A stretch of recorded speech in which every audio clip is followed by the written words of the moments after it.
السلام عليكم. اما بعد كنتمنى تكونوا بخير واموركم مزيانه. الجريمه ديالنا ديال اليوم هي اللي غادي ديروا الا ما درتوش ليا سبسكرايب دابا. الحلقه ديال اليوم غادي تكون برعايه سي تيندر. اغلبيه كنظن كيعرفوا تيندر، واللي ما كيعرفوش تيندر هو واحد لابليكاسيون ديال التعارف، غير هو مجهد واحد شويه حيت عامه بزاف بالنصابه وبنادم اللي سايكو، وخص الواحد يرد منه البال.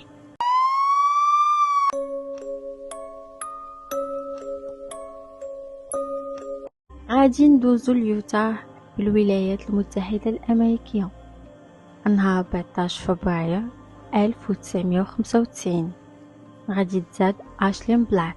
آشلين كانت واحد البنت اللي سو فريندلي، ظريفة بزاف، زوينة، واحد البنت اللي قلبها كبير والضحكة ما كتفارقهاش بالشهادة ديال صحابها وكاع الناس اللي حداها. كان كلشي كيحس براحة معها، وكان الدخل ديالها زوين بزاف. آشلين كان كيعجبها التخيام ودير لا مارش في العشيه لواحد المده اللي طويله، كيعجبها الهواء الطلق وزعما دوك التفاصيل اللي صغيره. وكانت خدامه كمساعده في دور الرعايه ديال الدراري الصغار اللي عندهم متلازمه الداون. آشلين كانت كتحماق على الخدمه ديالها، وكانت كتحس بدوك الدراري الصغار بحال الا ولادها، وكانت كتقول بلي كتحس بداكشي اللي كيبغيو يقولوا الا ما قدروش يقولوا. العائله ديالها كيقولوا بلي آشلين كانت كتحماق على الامومه، وكانت كتفكر كاع انها تبنى شي وليد ولا بنيته. المهم آشلين كانت عايشه واحد الحياه اللي نقدروا نقولوا متوازنه، كانت كتستقبل الحب من دوك الدراري الصغار، وحتى هي بدورها كتنشر الحب بين صحابها وعائلتها. الناس اللي خدامين معاها كيقولوا باللي اللي جا جديد شي حد في الخدمه كتعاونو، كتبغي تخليه يكون مرتاح وما يحسش براسو بلي غريب. المهم آشلين كانت زوينه ومحبوبه عند كلشي. المهم كلشي كان غادي مزيان حتى نهار 24 ماي 2020 آشلين كتسويبي في تيندر ما بها ما عليها بحال اي نهار. غادي يطلع لها واحد السيد، سلام لاباس بخير، داروا واحد الكونفرساسيون، تعرفوا بيناتهم، قال لها انا سميتي ايثان، عندي 26 عام، مطلق مؤخرا وعندي وليد وساكن بوحدي. المهم من بعد واحد الهضره طويله ديال التعارف وداكشي، قادو بلون باش انهم يتعشاو في العشيه بالليل.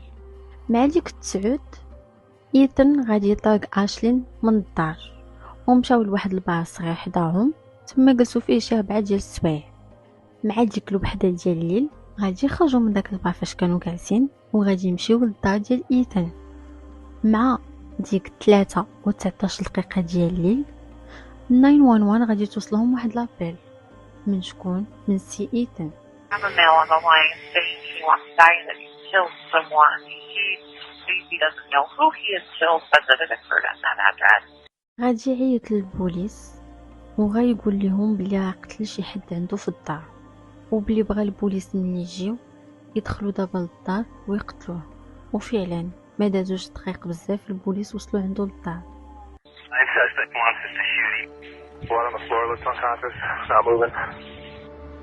غادي يلقاو آشلين طايحه على وجهها وعامره بالدم وفيها الضرب بالموس. مع الاسف الاسعاف غادي دير ما في جهدها في الانعاش باش تحاول تسيطر على الوضع، ولكن صافي ما قدروا يديروا والو، وتعلنت الوفاه ديال آشلين في مسرح الجريمه.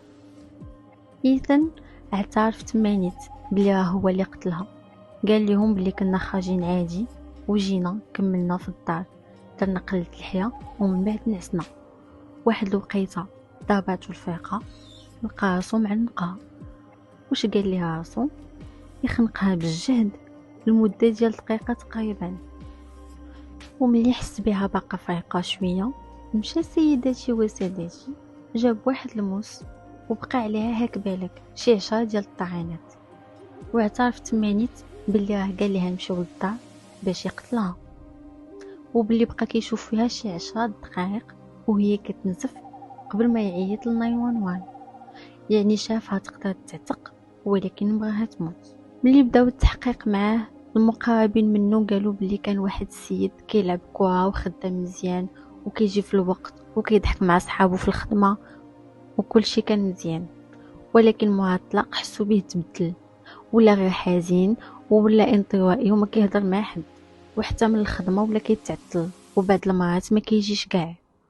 ومن بعد شهرين غادي يخرجوه من الخدمة حيت دابز مع واحد البنت خدامة معاه، وحتى اللي معاه غادي يشهدوا باللي سمعوه شحال من مرة كيعبر على انه ما كرهش يأذي ولا يخطف البنات ولا العيالات عموما. التحقيق غادي يبقى خدام، وفي التحقيق غادي تبان واحد السيدة غادي تشهد باللي انها كانت كتعرف إيثان في 2009، وبلي كانوا خدامين مع بعضياتهم، وبلي كانوا كيهضروا عادي، وبعض المرات كيتغداو في لابوز عادي، وبلي ما عمرها ما وعدته بشي حاجه، وما عنده حتى شي حاجه باش غادي يحس بلي راه غتكون شي حاجه بيناتهم.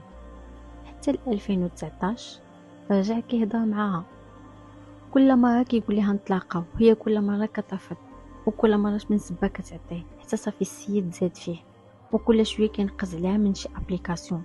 واخر مره قال لها اجي نتفرجوا في شي فيلم عندي في الدار. شويه هو استعطفها وقال لها انا محتاج نهضر مع شي حد، ما بقاوش عندي الصحاب وما بقى عندي لا مع من نتلاقى ولا مع من نهضر. He just feels like he has no one to talk to and he doesn't have any friends, and that's kind of why he was reaching out to me so often. السيد بدات كتشوف فيه بحال الا ولا كريزي وزاد فيه وما بقاش هو هذاك. المهم السيد خرج على السيطره، وهي ملي سمعت شنو وقع لاشلين عرفت بلي راه هي اللي كانت غادي تقدر تكون في بلاصتها، حيت السيد بقى كيصيفط لها حتى السيمانه قبل ما يقتل اشلين، وبلي زعما حمدات الله بلي ما وقع لها والو، ومتعاطفه بزاف مع العائله ديال اشلين اللي فقدوا زعما بنتهم. He and blessed, like someone was out looking out for me, but I also feel for her family and for her, because I just can't even imagine what she went through during those moments and what her family's going through. القاضي شاف بلي إيثان غير مذنب من الدرجة الأولى، هي سيداتي وسادتي كيف ما كتشوفوا غير مذنب من الدرجة الأولى. وناض تخابق بزاف في القضية وروينا وبحال الملف تطوى، والعائلة ديال أشلين كيحسوا براسهم بلي الحق ديال أشلين ما تخادش، بلي القضية ما مشاتش كيف ما خصها تمشي. من بعد عام في يونيو 2021 إيثان غادي يعترف بلي هو مذنب. القاضي كانوا عنده جوج اختيارات قبل ما ينطق بالحكم النهائي، والاول هو انه يصيفطوا للعلاج النفسي لمده ديال 18 شهر عاد باش يمشي للحبس يدوز الحكم. الاختيار الثاني هو يمشي يتبع العلاج النفسي من غير مده محدده حتى يبرزم على خطأ عاد يمشي يدوز الحكم، ولكن الحكم النهائي مازال ما غادي يخرج، غادي يدوز الوقت حتى لفبراير 2022. Case is finally progressing again. It's been in limbo for over a year now. واخيرا غادي تدوز المحاكمه وغادي يخرج الحكم. والعائله ديال اشلين واخا هكاك ما كانش عجبها الحال بزاف، واعتبروا بلي القضيه ما خداتش حقها اللي كان خصها تاخذه، وبلي تعطلات بزاف، وحاولوا انهم يكتبوا رساله كتعبر على داكشي باش يحسوا الطول ديال المحاكمه. الرساله كتقول: قلوبنا مدمرة، حياتنا تبدلت للأبد بسبب أفعال حقيرة ديال واحد آخر. الحياة الزوينة والمريحة ديال واحد البنت تخادت، وحدة اللي كان الشغف الوحيد ديالها هو تكون الصوت ديال هادوك اللي ما كيقدروش يعبروا على راسهم. الحياة ديال صحابها وعائلتها كلها تغيرت. واختها في المحكمة حتى هي غادي تقول الكلمة ديالها، وكتقول فيها: ما هضرناش على اشلين، ما هضرناش على شكون هي وكيفاش كان التأثير ديالها على العالم. كانت واحد الشخص اللي مزيان كدير كاع اللي في جهدها باش دير حوايج زوينه، وفعلا كان واضح التأثير ديالها على الناس اللي دايرين بها. ضروري خصنا نتفكروها ونتفكروا داك القلب الزوين اللي كان في عمره غير 25 عام.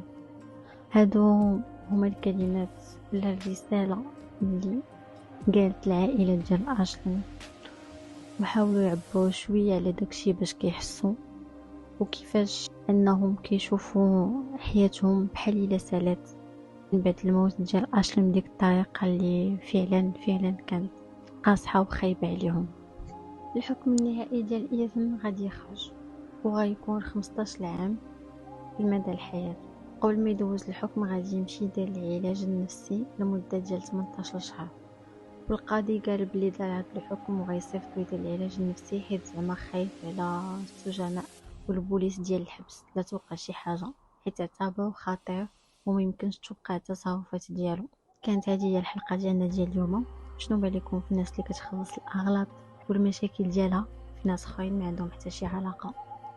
والبنات حضروا راسكم من تيندر ولا من اي ابليكاسيون، حتى في المغرب ولاو كيوقعوا شي حوايج اللي كبار. نشوفكم الحلقه الجايه في رعاية الله. باي باي.